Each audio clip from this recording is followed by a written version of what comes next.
जय माता दी। आप सभी को अश्विन मास नवरात्रि की हार्दिक शुभकामनाएं। आज नवरात्रि का 7वां दिन है और आप सभी सुनेंगे दुर्गा सप्तशती पाठ अध्याय 9 और 10 को। आप सभी से अनुरोध है कि कथा को सुनने से पहले कमेंट बॉक्स में जय माता दी लिखना बिल्कुल भी मत भूलिएगा। आइए माता रानी का ध्यान करते हुए सुनते हैं पाठ अध्याय 9 और 10 को। मैं अर्धनारीश्वर के श्री विग्रह की निरंतर शरण लेती हूँ। उसका वर्ण बंदूक पुष्प और स्वर्ण के समान रक्तपति मिश्रित है। वह अपनी भुजाओं में सुंदर अक्षमाला, पाश और वरद मुद्रा धारण करता है। अर्धचंद्र उसका आभूषण तथा वह 3 नेत्रों से सुशोभित है। राजा सुरथ ने कहा, भगवान, आपने रक्तबीज के वध से संबंध रखने वाला देवी चरित्र का यह अद्भुत महत्य मुझे बतलाया है। अब रक्तबीज के मारे जाने पर क्रोध से भरे हुए शुंभ और निशुंभ ने जो कर्म किया है उसे मैं सुनना चाहता हूँ। मेधा ऋषि कहते हैं, राजन, युद्ध में रक्तबीज तथा अन्य दैत्यों के मारे जाने पर शुंभ और निशुंभ को कोई क्रोध की सीमा ही ना रही। अपनी विशाल सेना इस प्रकार मारी जाती देखकर शुंभ और निशुंभ क्रोध से भरकर देवी की ओर दौड़े। उसके साथ असुरों के प्रधान सेना भी थी। उसके आगे पीछे तथा पार्श्व भाग में बड़े बड़े असुर थे जो क्रोध में चबाते हुए देवी को मार डालने के लिए आए। महापराक्रमी शुंभ भी अपनी सेना के साथ मातृगणों से युद्ध करके क्रोधवश चंडिका को मारने के लिए आ पहुंचा। तब देवी के साथ शुंभ और निशुंभ को घोर संग्राम छिड़ गया। वे दोनों दैत्य मेघों की भांति बाणों की भयंकर वृष्टि कर रहे थे। उन दोनों के चलाए हुए बाणों से चंडिका ने अपने बाणों के समूह से तुरंत ही काट डाला और सहस्त्र समूह की वर्षा उनके ऊपर दैत्यपतियों के अंगों के भी चोट पहुंचाई। निशुंभ ने तीखी तलवार और चमकती हुई ढाल देखकर देवी के वाहन सिंह के मस्तक पर प्रहार किया। अपने वाहन को चोट पहुंचाने पर देवी ने छुरुप नामक बाण से निशुंभ की तलवार तुरंत ही काट डाली और उसकी ढाल को भी उसके 8 चांद जड़े थे खंड खंड कर दिया। ढाल और तलवार के कट जाने पर उस असुर ने शक्ति चलाई। देवी ने चक्र से उसके 2 टुकड़े कर दिए। अब तो निशुंभ क्रोध से जल उठा और उस दानव ने देवी को मारने के लिए शूल उठाया, किंतु देवी ने समीप आने पर उसे मुक्के से ही मार गिराया और चूर कर दिया। तब अपने गदा घुमाकर चंडी के ऊपर चलाई, परंतु वह भी देवी के त्रिशूल से कटकर भस्म हो गई। तदंतर दैत्यराज निशुंभ को फरसा से हाथ लेकर आते हुए देवी ने बाण समूह से घायल कर दिया, उसे धरती पर सुला दिया। उस भयंकर पराक्रमी भाई निशुंभ की धराशायी हो जाने पर शुंभ को बड़ा ही क्रोध आया और अंबिका को वध करने के लिए वह आगे बढ़ा।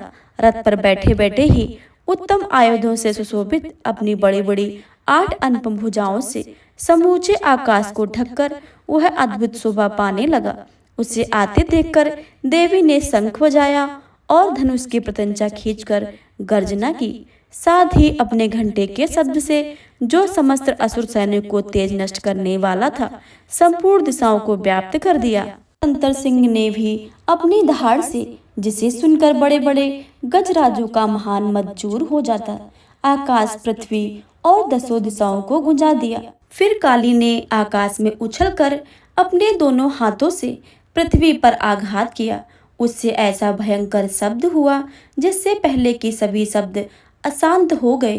तत्पश्चात शिवदूती ने दैत्यों के लिए अमंगलजनक अट्टहास किया। इन शब्दों को सुनकर समस्त असुर थर्रा उठे, किंतु शुंभ को बड़ा ही क्रोध हुआ। उस समय देवी ने जब शुंभ को लक्ष्य करके, ओ दुरात्मा, खड़ा रहे, तभी आकाश में खड़े हुए देवता बोल उठे, जय हो, जय हो। शुंभ ने वहां आकर ज्वालाओं से युक्त अत्यंत भयानक शक्ति चलाई। अग्रिम पर्वत के समान आती हुई उस शक्ति को देवी ने काट दिया। उस समय शुंभ ने सिंहनाद से तीनों लोग गुजा उठे। राजन, उसकी प्रतिध्वनि से वज्रपात के समान भयानक शब्द हुआ। शुंभ के चलाए हुए बाणों को देवी ने और देखे कि चलाए हुए बाणों को शुंभ ने सैकड़ों टुकड़े कर दिए। तब क्रोध से भरी हुई चंडिका ने शुंभ को शूल से मारा। उसके आघात से मूर्छित होकर वह पृथ्वी पर गिर पड़ा। इतने में ही निशुंभ को चेतना हुई और उसने धनुष बाण से लेकर बाणों में देवी काली तथा सिंह को घायल कर दिया। फिर उस दैत्यराज ने 10,000 बाहें बनाकर चक्रों के प्रहार से चंडिका को आच्छादित कर दिया। तब दुर्गम पीड़ा का नाश करने वाली भगवती दुर्गा ने कुपित होकर अपने बाणों से उन चक्रों को तथा बाणों को काट गिराया। यह देखकर निशुंभ दैत्य सेना के साथ चंडिका का वध करने लिए हाथ में गदा लेकर बड़े वेग से दौड़ा। उसके आते ही चंडी ने तीखी धारा वाली तलवार से उसकी गदा को शीघ्र ही काट डाला। तब उसने शूल में हाथ में ले लिया। देवताओं को पीड़ा देने वाले निशुंभ को शूल हाथ में लिए आते हुए देखकर चंडिका ने बड़े वेग से चलाए हुए अपने शूल से अपनी उसकी छाती भेद डाली। शूल से विदीर्ण हो जाने पर उसकी छाती से एक दूसरा महाबली एवं महापराक्रमी पुरुष खड़ा रहा। खड़े रहे कहता हुआ निकला। उस निकलते हुए पुरुष की बात सुनकर देवी ठठाकर हंस पड़ी और खड़क से उन्होंने उसका मस्तक काट डाला। फिर तो वह पृथ्वी पर गिर पड़ा। तदंतर सिंह अपनी दाढ़ों से असुरों की गर्दन कुचलकर खाने लगा। यह बड़ा भयंकर दृश्य था। उधर काली तथा शिवदूती ने भी अनन्य दैत्यों को भक्षण आरंभ कर दिया। आरी की शक्ति से विदीर्ण होकर कितने ही महादैत्य नष्ट हो गए। ब्राह्मणी के मंत्र युक्त जल से निस्तेज होकर कितने ही भाग खड़े हुए। कितने ही दैत्य महेश्वरी के त्रिशूल से छिन्न छिन्न होकर धराशायी हो गए। बाराही के शस्त्रों से आघात में कितने को पृथ्वी पर कमचूर निकल गया। वैष्णवी ने भी अपने चक्र से दानवों के टुकड़े टुकड़े कर डाले। इंद्री के हाथ से छूटे हुए वज्र से भी कितने ही प्राणी हाथ धो बैठे। कुछ असुर नष्ट हो गए, कुछ उस युद्ध से भाग गए तथा कितने ही काली शिवदूती तथा सिंह के ग्रास बन गए। सप्तशती 9वां अध्याय संपूर्ण हुआ। अब आप सभी सुनेंगे दुर्गा सप्तशती 10वां अध्याय निशुंभ के वध का वर्णन। मैं मस्तक पर अर्धचंद्र धारण करने वाली शिव शक्ति स्वरूपा भगवती कामेश्वरी के हृदय से चिंतन करती हूँ। वे तपाए हुए स्वर्ण के समान सुंदर हैं। सूर्य, चंद्रमा और अग्नि ये तीनों ही उनके नेत्र हैं तथा वे अपने मनोहर हाथों से धनुष, बाण, अंकुश, पाश और शूल धारण किए हुए हैं। ओम श्री चंडिकाय नमः। ऋषि कहते हैं, हे राजन, आपने बाणों के समान प्यारे भाई निशुंभ को मारा हुआ देखकर वह सारी सेना का संहार होता हुआ जान शुंभ ने कुपित होकर, दुष्ट दुर्गे, तू बल के अभिमान में आकर झूठ मूठ का घमंड ना दिखा। तू बड़ी माननीय बनी हुई है किंतु दूसरी स्त्रियों के बल का सहारा लेकर लड़ती है। देवी बोली, ओ दुष्ट, मैं अकेली ही हूँ। इस संसार में मेरे सिवा दूसरा कोई नहीं है। देख, मेरी ही विभूतियां हैं, अतः मुझ में ही प्रवेश कर रही हैं। तदंतर ब्राह्मणी आदि समस्त देवाएं अंबिका देवी के शरीर में लीन हो गई।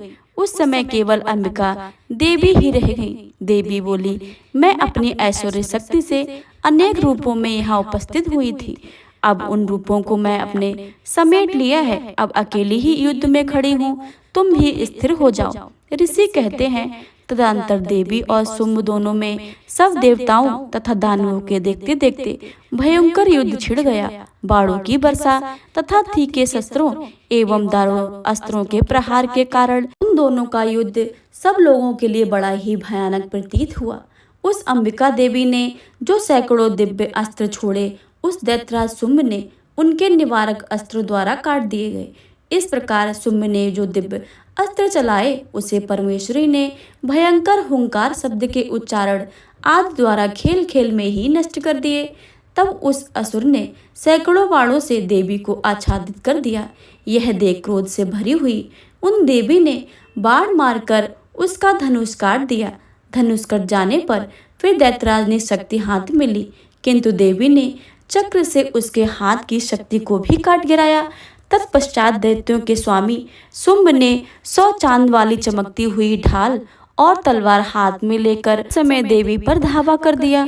उसके आते ही चंडिका ने अपने धनुष से छोड़े हुए तीखे बाणों द्वारा उसके सूर्य किरणों के समान उज्जवल ढाल तथा तलवार को तुरंत ही काट दिया। फिर उस समय दैत्यों के घोड़े और सारथी मर गए। धनुष तो पहले ही कट चुका था। अब उसने अंबिका को मारने के लिए उद्यत होकर भयंकर मुदगर हाथ में ले लिया। उसे आते देखकर देवी ने अपने तीक्ष्ण बाणों से उसका मुदगर भी काट गिराया। तिस पर वह असुर मुक्का तान कर बड़े ही बेग से देवी की ओर झपटा। उस दैत्यराज ने देवी की छाती पर मुक्का मारा। उन समय देवी ने उसकी छाती एक चांटा जड़ दिया।